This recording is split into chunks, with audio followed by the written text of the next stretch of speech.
السلام علیکم ورحمۃ اللہ وبرکاتہ. الحمدللہ رب العالمین والعاقبۃ للمتقین والصلاۃ والسلام علی رسولہ الکریم. محترم حضرات، آج جمعرات ہے، 3 دسمبر 2020 ہے. جو سوالات آئے ہوئے ہیں اثر تک، ان سب کے جواب دینے کی کوشش کی گئی ہے. اس کا پہلا حصہ عام سوال تھا اور دوسرا حصہ جو تھا یہ تھا کہ میت کے بارے میں یا مردے کے بارے میں اگر کوئی سوال کرنا چاہتے ہیں تو کر سکتے ہیں. تو جو سوالات آئے ہوئے ہیں اس کا جواب دینا چاہتے ہیں. پہلا سوال کیا گیا ہے کہ یہ بتائیں کہ میت کو غسل دینے کا سنت طریقہ کیا ہے. میں ایک بات تو یہ بتانا چاہتا ہوں کہ میں آپ کو یہ وعدہ کیا ہوں کہ میں عنقریب ایک ویڈیو باقاعدہ ڈیمو کی شکل میں بنا کر کے آپ کو دینے والا ہوں کہ میت کو کیسے غسل دیا جائے. وہ ویڈیو ہوگی، بہرحال آڈیو کی شکل میں آپ کو بات کر لیتا ہوں. اس سے پہلے بھی بات کر چکا ہوں. آپ یوٹیوب پر جا کر کے اس مسئلے کو دیکھ سکتے ہیں کہ میت کو کیسے غسل دیا جائے. بہرحال پھر بھی میں شارٹ میں بتا دینا چاہتا ہوں. جب میت کو غسل کرنے کا ارادہ کیا جائے تو سنت یہ ہے کہ گرم پانی سے غسل دیا جائے اور اس کے اندر بیری کے پتے بھی ڈالے جائیں. نمبر 1. نمبر 2، جس پٹرے پر میت کو لٹانا ہے، ہمارے بعض علماء نے لکھا ہے کہ اس کو دھونی دی جائے تاکہ اس کے اندر تھوڑی سی خوشبو ہو، کیونکہ میت کے بدن سے ہو سکتا ہے کوئی بدبو کوئی چیز ہو، تو وہاں پہ جو لوگ بیٹھے ہوئے ہیں، جو لوگ نہلا رہے ہیں، ان کو اس بات کا احساس نہیں ہو. تو پٹرے کو خوشبو کی دھونی دی جائے، لوبان کی دی جائے. آپ کے پاس پیسے ہیں، آپ اود کی جو بھی چاہیں دے سکتے ہیں. اسی طریقے سے اب میت کو لٹال دیا گیا. جب میت کو لٹالا جائے تو اس بات کی کوشش کی جائے کہ میت کے داہنی طرف جو ہے وہ قبلہ ہو. مثال کے طور پر اگر ایسے لٹالا ہوا ہے تو یہ حصہ ادھر رہے گا تو قبلہ اس کی طرف آئے گا. اس کے بعد اس کے کپڑے کو اتارا جائے. کپڑا اتارنا ایک مسئلہ ہوتا ہے، لہذا کپڑے کو کئی سے کاٹ کر کے نکال لیا جائے آسانی سے. جب کپڑے کو نکالنے کا وقت آوے تو پھر بہتر یہ ہے کہ اس کے اوپر پہلے سے ایک کپڑا ڈالا ہوا ہو. لیکن یہاں پر ایک غلطی ہوتی ہے، اس غلطی کی نشاندہی بھی کرنا چاہتا ہوں کہ سفید کپڑا ہی ڈال کر کے اس کو غسل دیتے ہیں. یہ بہت بڑی حماقت کی بات ہے، کیونکہ جب پانی پڑتا ہے اور سفید کپڑا ہوتا ہے تو اس کا سطر نظر آتا ہے. لہذا اس میں کوشش کرنی چاہیے کہ ڈارک رنگ کا، مرون ہے، کالا ہے، ایسا کوئی ڈارک کپڑا پہلے سے ڈال دیا جائے جو تقریباً ناف سے لے کر کے گھٹنے تک پڑا ہو. اور اس کو زیادہ اگر اتارنے میں تکلیف ہو رہی ہے تو 2 آدمی کپڑا ایک دم باڈی سے تقریباً 2 سے 4 انچ اوپر کپڑے کو لیے رہیں اور اس کا کپڑا اتار لیا جائے. یعنی پیجامہ کاٹ کر کے ادھر سے اتار لیا جائے، قمیض سرانے سے اتار لی جائے، اور وہ جو کپڑا ہے اس کپڑا پہلے سے بڑا لیا جائے اور اسی کپڑے کو نیچے سے اور ادھر سے لپیٹ کر کے اب اسی کپڑے کو سمجھ لیا جائے کہ اس کو غسل اسی کپڑے میں دے دیا جائے گا، گویا کہ سطر اس کا ڈھکا رہے. اس کے بعد اب جب کپڑا اتر گیا ہے تو سب سے پہلے جو ہے اس کو استنجا کرایا جائے. اب استنجا کرانے میں آج بھی لوگ یہ سمجھتے ہیں کہ ڈھیلے سے استنجا کرایا جائے، یعنی مٹی کے ٹکڑے سے. حالانکہ آپ اس کے لیے ٹیشو بھی استعمال کر سکتے ہیں، کاٹن کے تھوڑے تھوڑے ایسے 3 گولے بنا لیں اور اس کے ذریعے بھی کیا کیا جا سکتا ہے، اس کو استنجا جلایا جا سکتا ہے. استنجا سے مراد جو ہے وہ دونوں استنجا ہے.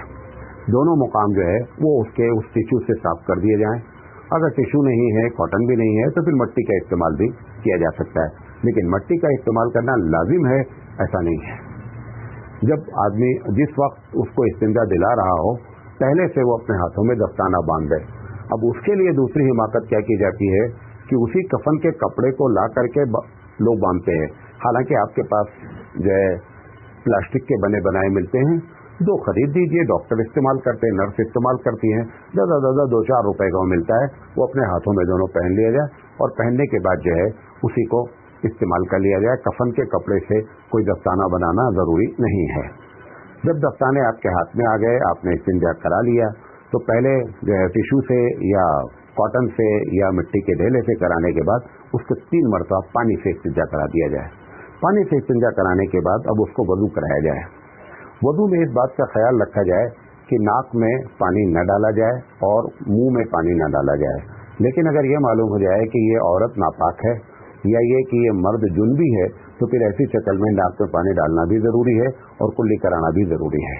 تو ناک میں پانی ڈالا جائے اور پھر کاٹن لے لیا جائے اور لینے کے بعد اس کے پانی جو گیا ہوا ہے کاٹن ڈال کر کے پانی کو سک کر لیا جائے اور اسی طریقے سے کلی میں کرایا جائے اور منہ میں وہ ڈال کر کے کاٹن ڈال کر کے اور پانی کو सक कर लिया जाए, खींच लिया जाए और फेंक दिया जाए।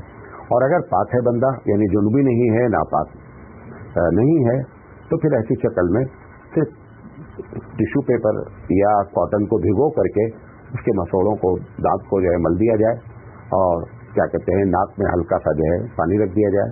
अब वضو पूरा कराया जाए। जिस तरीके से वضو कराया जाता है, तो हाथ धुलने की जरूरत नहीं है, पूरा हाथ एक मरतबा धुल दें, कोहनी समेत धुल दें, चेहरा धुल दें, चेहरा धुलने के बाद 3-3 मरतबा धुल दें, सुन्नत तरीके से वضو करा दें। उसके बाद मसा कर दें और मसा कराने के बाद जो है वो पैर उसका धुल दिया जाए, वضू इसका मुकम्मल हो गया। बाद लोगों का कहना है, वो भी लॉजिकली बात है, कि वضू कराने से पहले अभी वضू जैसे आपने इस्तिंजा कराया तो बॉडी को थोड़ा से हल्का करें और उसके पेट को हल्का सा मलें। बाद लोगों ने ये काम वضू कराने के बाद कहा है, बाद लोगों ने गुस्ल कराने के बाद कहा है। बहरहाल मंतिकी तौर पर बात समझ में आती है कि नहीं, ये काम जो है ना वो इस्तिंजा कराने के बाद करा दिया जाए। अगर कोई गंदगी निकलती है तो उसको धुल दिया जाए और धुलने के बाद फिर वضू कराया जाए। और ये एक मरतबा कराने के बाद दूसरा वضू नहीं है, ये बता रहा हूँ कि ये भी एक तरीका है। बहरहाल वضू होने के बाद अब आपको गुस्ल देना, ये मेरी समझ में नहीं आती है बात कि 2 घंटा 2.5 घंटा ये गुस्ल दिया जाता है, क्या किया जाता है। गुस्ल में जो फर्ज है वो पूरे बदन का भीगना है। अगर पूरे बदन को, अगर आदमी पाक है, जुनबी नहीं है, हाइजा औरत नहीं है, पूरे बदन को अगर आपने भिगो दिया और भिगोने के बाद पानी के कतरे टपक गए, गुस्ल हो गया मैयत का। ये 2 घड़े, 4 घड़े, 7 घड़े, 10 घड़े, 12 बाल्टी, 15 बाल्टी, 2 घंटा गुस्ल। किस चीज का गुस्ल होता है? सब औरतों ने, मर्दों ने अपनी तौर पे जारी कर रखा है। अब वضو हो गया, आप सबसे पहले अब उसको मुल्तानी मिट्टी लाते हैं। वो जिंदगी भर शैम्पू से नहा रहा है, उसको क्या जरूरत है मुल्तानी मिट्टी लगाने की? मुल्तानी मिट्टी जो पानी लगता है उसकी वजह आपको बता रहे हैं। वो मुल्तानी मिट्टी चिकनी मिट्टी होती है। अगर आप एक मरतबा बदन पे लगा देंगे ना, कम से कम 10 मरतबा पानी से धुलेंगे तो मिट्टी छूटेगी, वरना छूटेगी नहीं। वो चिकनी मिट्टी होती है, वो पकड़ लेती बॉडी को है।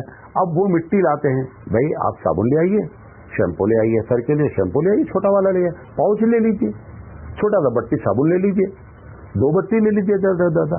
इसकी सबकी कोई जरूरत नहीं है कि वो कच्चा बर्तन हो तो घड़ा जो है वो कच्चा हो, तो लोटा नया हो। आपके घर के सारे सामान इस्तेमाल हो सकते हैं। जिंदगी भर बेचारा जो इस्तेमाल करता रहा, अब आज आपने उसके ऊपर बैन लगा दिया है। उसका खरीदा हुआ सामान है, उसी के लिए बैन लगा दिया गया उठा करके। तो बहरहाल गुस्ल कराया जाए। कैसे कराया जाए? सबसे पहले बेहतर ये है कि सर को धुल दिया जाए, औरत हो या मर्द हो, शैम्पू लगा करके अच्छा सा धुल लिया जाए और या साबुन लगा करके धुल लिया जाए। और धुलने के बाद जो है दाहिनी करवट पे, जब दाहिनी करवट पे सबसे पहले पानी डालेंगे तो वह बाईं करवट पे लेटा हुआ होगा। तो दाहिनी करवट पे पूरा पानी सर से लेकर पैर तक डालें और कोशिश करें कि क्योंकि 2 आदमी कम से कम गुस्ल दे रहे होंगे, 2 आदमी कम से कम उसको उठाए हुए होंगे बॉडी को।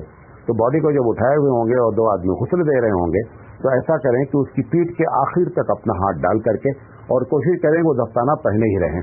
वो जो दस्ताना से आपने इस्तिंजा दिलाया था वो दस्ताना आप चेंज कर लें, अब दूसरा दस्ताना पहन लें। और पहनने के बाद जो है ना उसको रगड़ दें, रगड़ के साफ कर दें। पूरे बदन पे आप साबुन लगाना चाहते हैं, पूरे बदन पे साबुन लगा दें, लेकिन खुदा के वास्ते मुल्तानी मिट्टी लगाएंगे तो फिर पानी पर पानी डालते रहना पड़ेगा। मुल्तानी मिट्टी की कोई जरूरत नहीं है। ये जो पानी हो ये हल्का गर्म हो और इसमें बैर की पत्ती हो, ये सुन्नत तरीका है। उसके बाद जब पहले बाईं तरफ लिटा करके दाहिनी तरफ को धुला जाए, अब दाहिनी तरफ लिटा करके बाईं तरफ को धुला जाए। ये एक मरतबा आपने जब पूरा पानी पैर से सर तक डाल दिया और आपको यकीन हो गया कि पानी पूरे बदन पे लग करके तकातुर हो गया है, कतरे गिर गए हैं, गोया कि गुस्ल इसका कंप्लीट हो गया। आप चाहते हैं तो बाज़ रवायत से मालूम होता है कि काफूर पड़ा हुआ पानी यानी खुशबू वाला पानी एक मरतबा वैसे ही सर से पहले जो है वो दाईं तरफ और बाईं तरफ सर से लेकर के डाल दिया जाए, गुस्ल मुकम्मल हो गया। इसके लिए ज्यादा से ज्यादा 15 से 20 मिनट में गुस्ल कराया जा सकता है। जो कम से कम 2.5 घंटा लेता है गुस्ल कराना, सब सुन्नत के खिलाफ होता है, जिसकी वजह से सारा टाइम लगता है। न तरीका गुस्ल का सुन्नत के मुताबिक है और न क्या कहते हैं जो चीजें आप कर रहे हैं वो सुन्नत के मुताबिक है। गुस्ल इसका क्या हो गया, मुकम्मल हो गया है। अब उसके बाद कफनाने की बात है, वो जिंदगी रही तो फिर कभी बात की जाएगी। बहरहाल इन्होंने बताया था कि गुस्ल का तरीका बता दीजिए। पूछा गया मौलाना साहब मैयत के चेहरे देखने का शरई हुक्म क्या है? देखें یہ ساری بات सबसे ज्यादा खुराफात आपको मालूम है 2 मौके पर मुसलमान करता है, एक मरने पर और एक शादी होने पर. सबसे ज्यादा खुराफात, सब कोई चीज सुन्नत से साबित नहीं होती. 99% जो कुछ करता गलत करता है. मुझे तो कल साहब ने बताना शुरू किया अपने इलाके के, वहाँ हमारा होश उड़ गया. ऐसी सी बातें कि मैं तसव्वुर नहीं कर सकता था. बहरहाल ये जो मैयत को देखने की बात है, अब लोग क्या समझते हैं कि जब नहला दिया गया तो दिखाना लाजिम है. एकदम गलत बात है. कोई आदमी ऐसा है जो तमन्ना कर रहा है कि भैया मुझे दिखला दो, आप उसको दिखला दें. उसी वक्त और 2-4 लोग देखना चाहते हैं. अब बाकायदा चेहरा कुशाई एक पूरा लफ्ज बन गया है. चेहरा कुशाई होगी, सारी पलटन गुजरेगी एक एक करके, और उसमें 20 से 25 मिनट क्या होगा, जनाजा ताखिर किया जाएगा. हालांकि जनाजा को ताखिर करना सुन्नत के खिलाफ है. जितनी जल्दी हो सके जनाजे को क्या होना चाहिए, उठाना चाहिए. लिहाजा आपने जो रस्म अदा की उसकी वजह से 20 से 25 मिनट हो गया. कोई आ गया है, किसी को बहुत ज्यादा उससे मोहब्बत है, वो कह रहा है भाई साहब मैंने देखा नहीं, मुझे दिखला दी, अब दिखला दें. समझे नहीं. और लोग क्या करते हैं कि जब मरने के बाद भी उसके नाक में और उसके मुंह पे और कान में कॉटन रखे रहते हैं. अच्छा, वो देख करके आदमी की वैसे ही देखकर घबराहट होती है, हालांकि कोई सुन्नत नहीं है. उसको जो जब देखता है वो तो इसीलिए बहुत से लोग देखते ही नहीं है. आपको मालूम है, अब तैयब जैसे लोग जाते ही नहीं, उसके करीब नहीं जाते, डर के मारे नहीं जाते. तो वो जो आपने व्हाइट उसका लगा रखा है, कान में लगा दिया, मुंह में लगा दिया, ये एकदम कोई भी सुन्नत नहीं है. हाँ, अगर कोई ऐसा केस हो गया है कि आपको मालूम है कि पानी निकलने के चांसेस हैं, मतलब डूबा हुआ बंदा है या मर्डर होकर के 2-3 दिन हो गया है, लाश फूल गई है, उसमें आप ऐसा कर दे कि ताकि बाहर से कोई चीज जो है वो निकले नहीं. लेकिन आमतौर पर सबकी बॉडी को तो आपने जो है कॉटन लगाना शुरू कर दिया. तो बहरहाल खुदा के वास्ते ऐसी शक्ल उसकी ना बनावें कि लोग देख करके डरें. बल्कि आप देखें कि ब्राह्मणों में या लिंगायतों में एक तस्वुर है कि जब उसको लेके जाते हैं तो इतना खूबसूरत बना के ले जाते हैं कि कभी कभी पता भी नहीं चलता मरा है कि नहीं मरा है. यहाँ से तो गुजरता रहता है मदरसे के पास से, वो बैठाल देते हैं बाकायदा तोड़ ताड़ के हैं, और इतना खूबसूरत लगता है, दुल्हन जा रही है, दूल्हा जा रहा है, ऐसी शक्ल अख्तियार करा देते हैं. और तुम अपने वाले को उठा करके तुमने इतना डराना कर दिया कि जो देखना भी चाहता है वो भी बोलता नहीं भैया बस आप ऐसा करें, बंद करें. लिहाजा ये करना सुन्नत के खिलाफ है, कोई सुन्नत तरीका नहीं है. तो बहरहाल चेहरा अगर देखना है तो दिखला दें, लेकिन ये जो चेहरा दिखाई की रस्म बना ली गई है ये एकदम गलत है. पूछा गया है नमाज जनाजा का पढ़ाने का हकदार कौन है. अगर इस्लामी हुकूमत है तो खलीफा जो है सबसे पहले हकदार है. या खलीफा ने अगर किसी को अपॉइंटमेंट कर रखा है, उसका जो नायब है वो हकदार है. और या फिर जिस आदमी के पीछे ये रोज नमाज पढ़ता था वो हकदार है. और उसके बाद फिर उसका वली हकदार है. और अगर वली किसी को इजाजत देता था तो फिर वो हकदार है. बहरहाल ये नमाज क्या कहते हैं, किसको नमाज पढ़ाई जाए उसको, उसके बारे में पूछा गया. हम मरने के बाद कहाँ रहेंगे, कब्र में या बरज़ख में. कब्र में कोई नहीं रहता, नोट कर लें. सारे लोग जो हैं, और रहने से मुराद रूह है, बॉडी नहीं है. बॉडी भले गड्ढे में पड़ी रहती है, लेकिन असल जो रूह है ना वो चली जाती है किसके पास, अल्लाह के पास, जिसको आलम बरज़ख कहा जाता है. नेक होती हैं तो उनकी जगह है, सिज्जीन है, बुरी लोगों के है, इल्लीन है, अच्छे लोगों के लिए है. और ये जो कहते हैं कि रूहें आती हैं और 40 दिन तक आती हैं, तो जहाँ नहलाया जाता है वहाँ लोबान लगाते हैं, और जहाँ मरा हुआ होता है कुछ भी नहीं आती, कभी नहीं आती रूह. नोट कर लें, रूह को आने की परमिशन ही नहीं है. अगर नेक रूह है तो इल्लीन इतनी जगह है कि तुम्हारे ये गंदे नालों में आना ही नहीं चाहते दोबारा, कि अल्लाह ताला छुटकारा दिए है, वो गंदे नाले से हम छूट गए, वो तुम्हारे गंदे नाले में दोबारा आना नहीं चाहती. और अगर रूह खराब है यानी अजाब वाली है तो इतना टाइट सिक्योरिटी है कि वहां से वो निकल ही नहीं सकते, निकलना चाहे तो भी नहीं निकल सकते. ये जो आप कहते रहते रूह भटक रही, कुछ भी नहीं, ये सब झूठी बातें हैं. अब वो कभी कभी एक बात और कर देते हैं, क्योंकि जो मुशाहिदा होता है उसको इस तरीके से झूठ कह करके भी मसला नहीं हल होता है. एक मुशाहिदा है, एक आदमी को जिन लग गया, वो बोलता है मैं फलां हूँ, मुझे सुसाइड किया है और फलां है. ये जितनी बातें हैं ना वो आपके अकीदे को खराब करने के लिए वो शैतान होता है जो उसका नाम लेकर के बुलवाता है, ताकि तुम ये अकीदा रखो कि रूहें भटक रही हैं. वरना रूह भटकती नहीं है. रूह चली गई, हदीस में क्या आता है कि जब नेक रूह होती है तो जैसे ही रूह निकलती है फरिश्ते को पावर ही नहीं है रूह को इस दुनिया में रखने का, उसकी दुनिया अलग है। वो रेशमी रुमाल में रूह को रखती है और तेजी से लेकर के भागती है, और अगर बुरा होता है तो बदबूदार होता है और वो लेकर के फरिश्ता भागता है। दोनों फरिश्तों को पावर ही नहीं है कि रूह को यहाँ छोड़ दें। वो तो सिर्फ हमारे जो कहानी किस्से सुनाने वाले उलमा वो बताते रहते हैं कि मलकुल मौत को पकड़ लिया और उनकी थैली खोल दिया तो रूहें निकल गई। सब झूठी बातें हैं, क्योंकि झूठी बातों में, अभी कल एक किताब पढ़ रहा था, अजीब व गरीब वाक़या सुनना, बहजतुल असरार एक किताब है अब्दुल कादिर जिलानी रहमतुल्लाह अलैह के बारे में। उसमें लिखा हुआ है कि एक रात में अब्दुल कादिर जिलानी रहमतुल्लाह अलैह ने 40 मरतबा गुस्ल किया, और फजीलत बयान करना चाह रहा है। सर्दी की रात में अब्दुल कादिर जिलानी रहमतुल्लाह अलैह ने 40 मरतबा गुस्ल किया। फिर आगे क्या लिखता है कि 40 मरतबा उनको एक रात में एहतलाम हुआ। एक तरफ फजीलत बयान कर रहा है कि मतलब बताना चाहता है कि सर्दी में भी वो नहर पर गए और 40 मरतबा उन्होंने गुस्ल किया।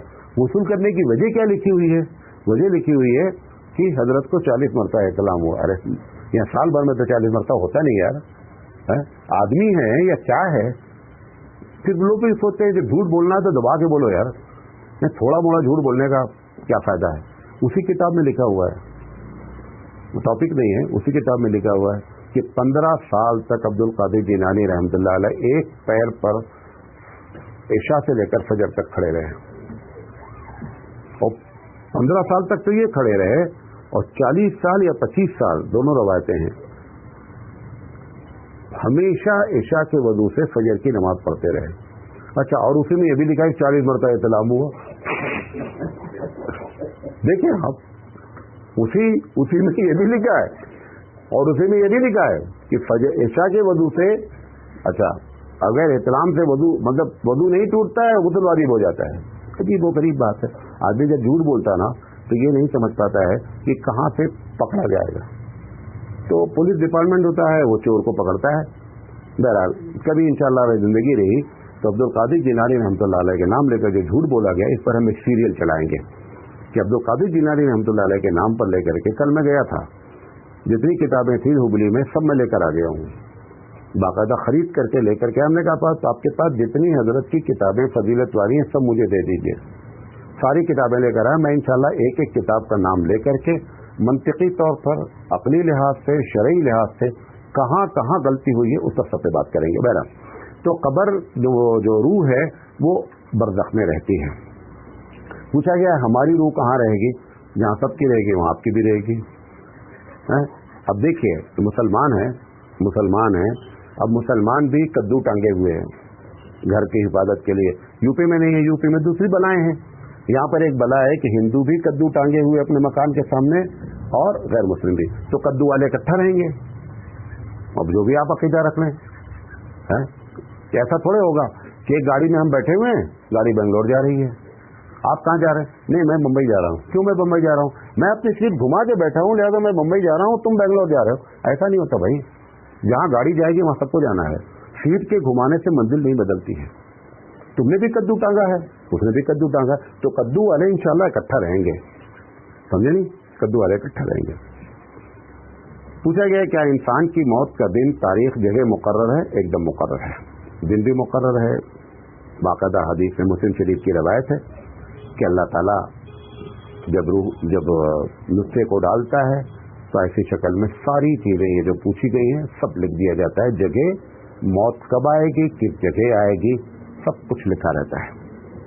पूछा गया है मर्द के लिए कितने गज कपड़े लगते हैं, एक लमसम में बता दीजिए, और औरत के लिए कफन के लिए कितने कपड़े लगते हैं? लमसम की जहां तक बात है तकरीबन 3 मीटर कपड़ा मर्द को लगना चाहिए। ये एक अलग बात है कि आप 3 कपड़े लगने चाहिए और 10 मीटर कपड़ा लगेगा। 3 कपड़े होना चाहिए। ये जो आप साफा बांधते हैं 5 मीटर का, ये तुम अपनी जेब से बांधते हैं, एकदम गलत है, कोई सुन। अच्छा, जिंदगी में कभी साफा इन्होंने बांधा नहीं, बांधने का तरीका भी नहीं मालूम है। अब मरने के वक्त इनको साफा बांध दिया गया। औरत के 5 कपड़े हैं, 21 मीटर कपड़ा लगता है तकरीबन। मर्द के 3 कफन है, तकरीबन 10 मीटर कपड़ा लगता है। पूछा गया कब्र की ज़ियारत का सुन्नत तरीका क्या है? सबसे पहली बात याद कर लें, कब्र की ज़ियारत के लिए वक्त का मुतय्यन करना किसी सही हदीस से साबित नहीं है। बाद हदीस ज़ईफ है जिसमें जुमा का दिन है। बहरहाल कोई अगर जाता है तो हम उसको इतना शब्दोमत से नहीं कहते हैं, लेकिन वो हदीस ज़ईफ है। बहरहाल कब्रस्तान जाएं तो सबसे पहले सलाम करें, पढ़ने जाने के बाद दुआएं पढ़ें, और दुआएं पढ़ने के बाद आप उनके लिए इस्तग़फ़ार करें कि अल्लाह ताला। अच्छा, मेरी समझ में नहीं आता है कि हम बुजुर्गों की कब्र पे जाते हैं तो जाते इसलिए हैं कि उनको विशाल सवाब पहुंचाए। जो हमारी दुआ का मोहताज है वो तुम्हारे मसाइल कैसे हल करेगा? ये बात करी भाई, आप गए किस लिए? कहते भाई फातिहा पढ़ने गए हैं। मतलब ये है कि उसको हम विशाल सवाब पहुंचा। जो हमारा मोहताज है जिंदे का, वो बंदा वो हमारे मसाइल कैसे हल कर देगा? अगर इतना बड़ा पीर करम खान होता तो बोलता जा भाई मैं खुद अपने मसाइल डील कर लूंगा। हमारे मसाइल के लिए, हमारी दुआओं के लिए वो बंदा परेशान है कि आए लोग मेरे लिए दुआ करें। और दुआ तो आपको हैरत होगी, अल्लाह के रसूल सल्लल्लाहु अलैहि वसल्लम ने अपने बारे में फरमाया कि लोगों मेरे लिए दुआ करो कि अल्लाह ताला मुझे जन्नत में फला मुकाम अता फरमाए। आप हमेशा अज़ान में दुआ करते हैं कि आते मोहम्मद अल वसीला, कि अल्लाह ताला, बाद लोग समझते हैं यहाँ ये मुराद है कि मोहम्मद का वसीला दीजिए, हालांकि वहां पर मफूल वाक़ हुआ है आती मोहम्मद अल वसीला, अल्लाह ताला मोहम्मद सल्लल्लाहु अलैहि वसल्लम को वसीले वाली जगह दीजिए। और फिर अल्लाह के रसूल से पूछा भैया ये वसीला क्या है? हुजूर ने फरमाया कि जन्नत की एक जगह का नाम है, एक मुकाम है जो सबसे ऊंचा मुकाम है, आप लोग मेरे लिए दुआ करें। नबी हमसे दुआ क्यों कराया? हम उम्मत से दुआ क्यों कराया? ये बताने के लिए हम खुदा नहीं हैं, वरना हकीकत में उसको हमारी दुआ का मोहताज नहीं है। लेकिन अल्लाह ताला ने आपसे कहलवाया कि ताकि कहें, ताकि लोग न जाने कि मोहम्मद सल्लल्लाहु अलैहि वसल्लम खुदा हैं। हर जगह आपके अकीदे की इस्लाह के लिए अल्लाह के रसूल ने तरकीब अख्तियार की, आप उसके उल्टी तरकीब अख्तियार क्यों? एक अलग मसला है। बहरहाल जो है ज़ियारत का ये तरीका है। पूछा गया कब्र के अंदर मैयत को लेटाने का मसनून तरीका क्या है? कोशिश ये करनी चाहिए कि कब्र के अंदर जो लेटाला जाए तो उसका चेहरा जो है वो क़िबले की तरफ हो। अब उसके दो तरीके हो सकते हैं। अगर एकदम फिजाई मैयत लेटाली गई है जिसको चित आप कहते हैं, अगर ऐसे लेटाली गई है तो क़िबले के मुंह को क्या करें, थोड़ा सा क़िबले की तरफ करके और बाईं तरफ छोटा सा कोई अगर मिट्टी का टुकड़ा लगा देंगे तो खुद बखत चेहरा क्या हो जाएगा, दाहिनी तरफ रुका रह जाएगा। पूछा गया कब्र में उतारते वक्त कौन सी दुआ पढ़ें? बाज़ रवायत में आया है कि बिस्मिल्लाह वाला मिल्लति रसूलुल्लाह ये कहते हुए जो है मैयत को कब्र में उतारना चाहिए। ये सारी चीज़ें वाजिब नहीं हैं, ये नोट कर लें, ये सारी चीज़ें वाजिब नहीं हैं। वाजिब उसको दफनाना है। वाजिब क्या है? दफनाना है। अब आप देखिए आंध्रा का बाज़ इलाका, कर्नाटक के आपके पास छापूर साइड में डायरेक्ट बॉडी के ऊपर मिट्टी डाल देते हैं, एकदम गलत तरीका है। वो उसकी इस्लाह होनी चाहिए, ये सब मसले से पहले उसकी इस्लाह होनी चाहिए कि ये क्या कर रहे हो। और मुझे हैरत हुई कि वहां पर उलमा मौजूद हैं और वो कुछ कह रहे हैं हमारी चलती ही नहीं है। अरे चलती क्या नहीं यार, अपने तुम्हारा आदमी मरा था तो उनको बताना चाहिए था कि लहद कैसे बनती है, कब्र कैसे बनती है, तुमको बताना चाहिए था। ये आंध्रा के इलाके में और कर्नाटक के बाद इलाके में, तमिलनाडु के बाद इलाके में डायरेक्ट गोया की कब्र नहीं कह सकते आप उसको, ये कहिए कि गड्ढे में डालकर मिट्टी डाल दी गई। ये एकदम सुन्नत के खिलाफ है, एकदम नहीं होना चाहिए। पूछा गया तदफीन के बाद इज्तिमाई दुआ या इनफरादी दुआ मसनून है? देखें ये याद रखें कि जब बंदे को दफन कर दिया गया, अल्लाह के रसूल सल्लल्लाहु अलैहि वसल्लम की सुन्नत है, आपने फरमाया कि लोगों इनके लिए दुआएं करो।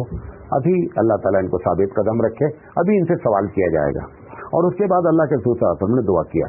लिहाजा अगर ऐसे मौके पर इज्तिमाई दुआ कोई करता है, इज्तिमाई दुआ कर सकता है। नंबर एक, इनफरादी दुआ करना चाहता है, इनफरादी दुआ कर सकता है। इनफरादी दुआ लंबी करना चाहता है, लंबी कर सकता है। फिर पूछा गया हाथ उठाकर दुआ करनी चाहिए या क्या कहते हैं हाथ उठाना नहीं चाहिए? अगर कब्र की तरफ तुम्हारा मुंह है तो बेहतर ये कि हाथ ना उठाया जाए, और अगर किबले की तरफ तुम्हारा मुंह है, कब्र तुम्हारी पीठ की तरफ है, तो हाथ उठाकर दुआ करनी चाहिए। उसकी वजह क्या है कि अगर डायरेक्ट आप कब्र की तरफ, मिसाल के तौर पर किबला एक तरफ है, मैयत हमारे आगे है, मैं हाथ उठा करके, तो ये कंफ्यूजन नहीं हो कि ये इससे मांग रहा है, मैं इसके लिए मांग रहा हूँ भाई, इससे नहीं मांग रहा हूँ, इसके लिए मांग रहा हूँ। लिहाजा वो उस कंफ्यूजन के लिए जो है ना कि हुजूर सल्लल्लाहु अलैहि वसल्लम ने फरमाया इत्तकू मवाक़िअत तहम, लोगों तोहमत की जगहों से बचो। तोहमत से बचो नहीं कहा गया, तोहमत की जगहों से बचो। लिहाजा इससे एक चांसेस है कंफ्यूज होने के, उस कंफ्यूजन को दूर करना चाहिए। लिहाजा हाथ ना उठाएं तो बेहतर है। और अगर किबले की तरफ मुंह है और मैयत पीठ की तरफ है तो फिर हाथ उठा करके दुआ मांगे, इसमें कोई हर्ज नहीं। पूछा गया कि नमाज जनाजा में हाथ कब छोड़ा जाए? یعنی جب نماز جنازہ پڑھی جا رہی ہے تو چوتھی مرتبہ جب انہوں نے کہا اللہ